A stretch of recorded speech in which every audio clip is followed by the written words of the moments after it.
Dear student, it is the third video of spoken English. In first video you have already read about the verb. In the second video you have already read imperative sentence. Today we are going to discuss about present indefinite tense. As you know, the present indefinite tense shows the habit. In these sentences you can know by Hindi meaning. Hindi क्रिया के अंत में ता है, ती है, ते है, यानी कि ऐसे हम लोग हिंदी मीनिंग से जानेंगे और ऐसे आप लोग प्रेजेंट इंडेफिनिट को हैबिट से भी हम लोग जानते हैं। जैसे हम लोग प्रतिदिन स्कूल जाते हैं तो स्कूल जाना ये हमारी प्रतिदिन की आदत है, या हम लोग सुबह में उठते हैं तो यह सुबह में उठना यह प्रतिदिन का आदत है, तो इसको हम लोग प्रेजेंट इंडेफिनिट से बनाते हैं। इसका मेकअप रूल होता है। पहले हम लोग असर्टिव सेंटेंस की थोड़ा सा चर्चा कर लेते हैं। तो सेंटेंस आपका एक ऑलरेडी हम लोग पढ़ चुके हैं इंपरेटिव सेंटेंस, ये दूसरा हो गया आपका असर्टिव सेंटेंस। असर्टिव सेंटेंस में दो फॉर्म होता है, एक अफर्मेटिव फॉर्म होता है अफर्मेटिव और दूसरा होता है आपका निगेटिव। तो अफर्मेटिव पर हम चर्चा करते हैं। We discuss about the affirmative form. In affirmative sentence we can use I, we, you, they and plural nouns along with verb one, यानी कि ये जितने भी सब्जेक्ट आपका है इस सब के साथ हम लोग verb one का प्रयोग करेंगे। तो verb one जैसे उदाहरण लेते हैं, we take example, I speak English। तो I speak English में I के साथ हमने verb one लिया और उसके बाद आप ऑब्जेक्ट ले सकते हैं। ऐसे ही आप बना सकते हैं वी स्पीक इंग्लिश फ्लुएंटली, धारा प्रवाह फ्लुएंटली, यानी कि आप इसमें वर्ब के बाद जितना भी अदर वर्ड्स होगा आप जोड़कर लॉन्ग सेंटेंस बना सकते हैं। You make a long sentences to add instead of object. अब इसमें हम लोग थर्ड पर्सन में चलते हैं। जैसे अगर आपका ही होगा या सी होगा या ईट होगा या सिंगुलर नाउन होगा, सिंगुलर नाउन, तो इसके साथ हम लोग वर्ब 5 का प्रयोग करेंगे।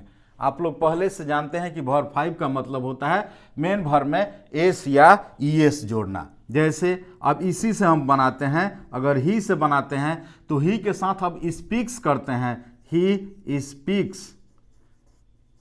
स्पीक्स इंग्लिश कर देते हैं।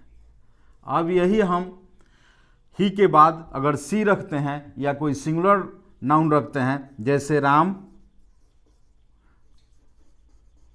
कॉम्स हो जाएगा हियर एवरी डे, तो इस प्रकार से हम लोग यानी कि अफर्मेटिव सेंटेंस बनाएंगे। आप यहाँ पर इसके साथ वर्ब में एस या एस जोड़ देंगे और इसके साथ वर्ब में यानी कि वर्ब वन रख देंगे। अब इसका अफर्मेटिव के बाद हम निगेटिव स्ट्रक्चर में चलते हैं। तो निगेटिव फॉर्म में आप एस प्लस एस के जगह पर सब्जेक्ट और प्लस डू या does plus not plus verb one plus other words. Instead of do और does you can use in short form don't और डजंट। इसको डोंट भी आप जैसे डोंट या डजंट का भी प्रयोग कर सकते हैं instead of do, not and does not. अब इससे हम स्ट्रक्चर बनाते हैं। अब इसमें डू कहाँ लगेगा, डज कहाँ लगेगा, तो आप डू जहाँ पर आप लोग का वर्ब वन है वहाँ पर हम डू लगाएंगे और डज जो होता है यही एस या एस, ये एस या एस जो वर्ब 5 होता है वो डज में बदल जाता है। तो आपको क्लियर हो गया कि ही सी इट और सिंगुलर नाउन के साथ हम क्या करेंगे, डजंट का प्रयोग करेंगे और इसके साथ आप डू नॉट का प्रयोग करेंगे, यानी कि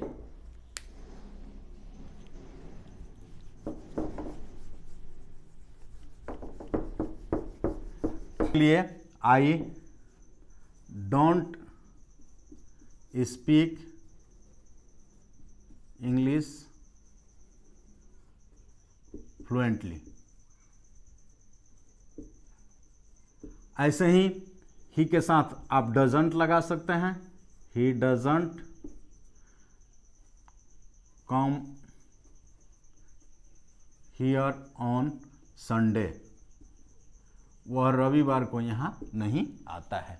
तो ये हो गया आपका यानी कि ये निगेटिव फॉर्म, ये हो गया आपका ये निगेटिव फॉर्म। अब निगेटिव के बाद हम लोग चलते हैं, we discuss about interrogative sentence. अब in interrogative sentence we can also divide into two parts, interrogative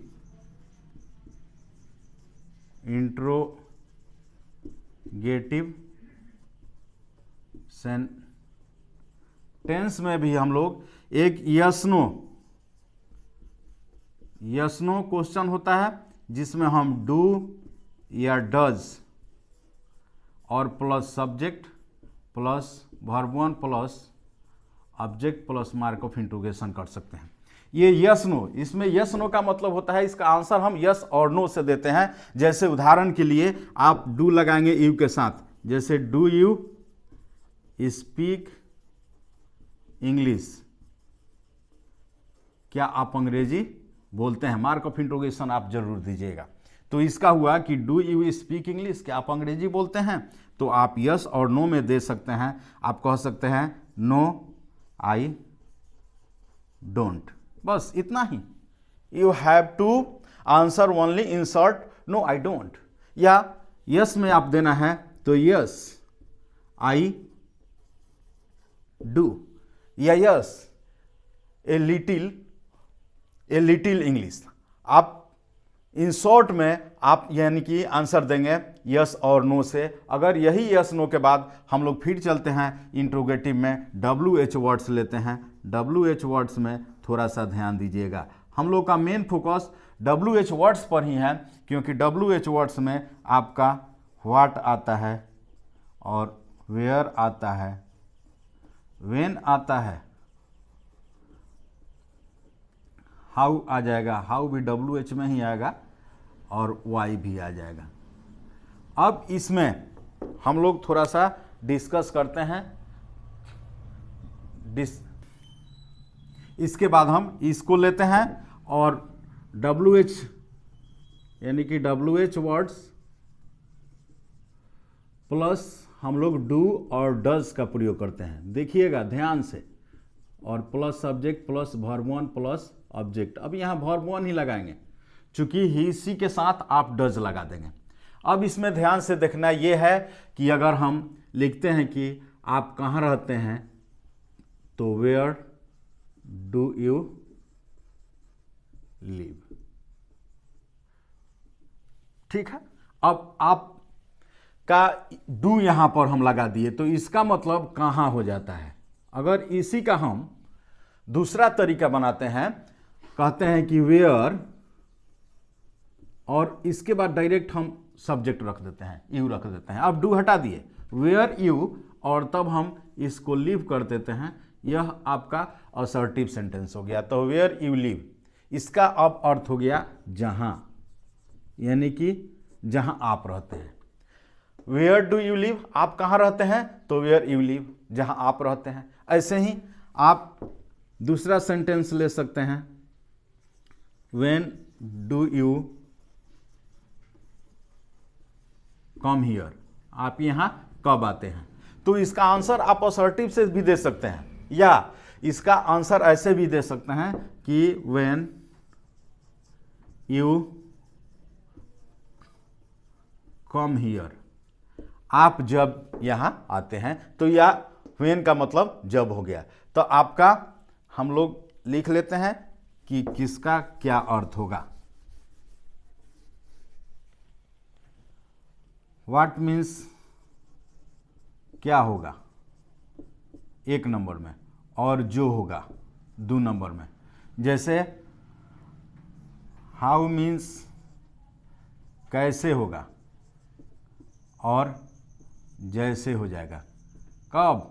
तो इसमें जब हम सब्जेक्ट के बाद यानी कि WH के बाद डायरेक्ट सब्जेक्ट रखते हैं और WH के बाद अगर हम इसमें क्या रखते हैं, हेल्पिंग वर्ब रखते हैं, तो ये होगा पहला और ये दूसरा हो जाएगा डायरेक्ट सब्जेक्ट रखने पर। व्हाट, हाउ, ऐसे ही वेयर का हो गया है, वेयर का हो गया है, व्हेन का हो गया है, व्हेन मीन्स कब और जब।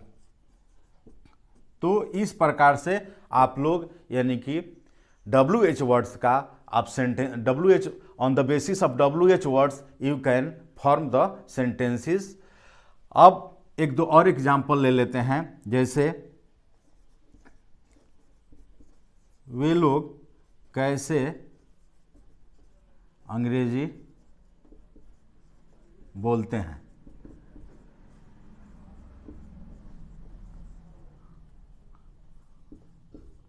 तो कैसे के हाउ डू हो जाएगा और they speak English, how do they speak English. तो ये आपका WH वर्ड्स हुआ। अब WH वर्ड्स को भी हम लोग अलग तरीका से एक और हम लेते हैं। अगर डबल इंट्रोगेटिव सेंटेंस हो जाएगा तो हम WH को कैसे बनाते हैं, इस पर भी हम लोग चर्चा करेंगे। We will discuss. अब आप इसका डबल इंट्रोगेटिव अगर लेते हैं, डबल इंट्रोगेटिव, तो इसमें भी आपका क्या होगा, यानी कि WH वर्ड्स के बाद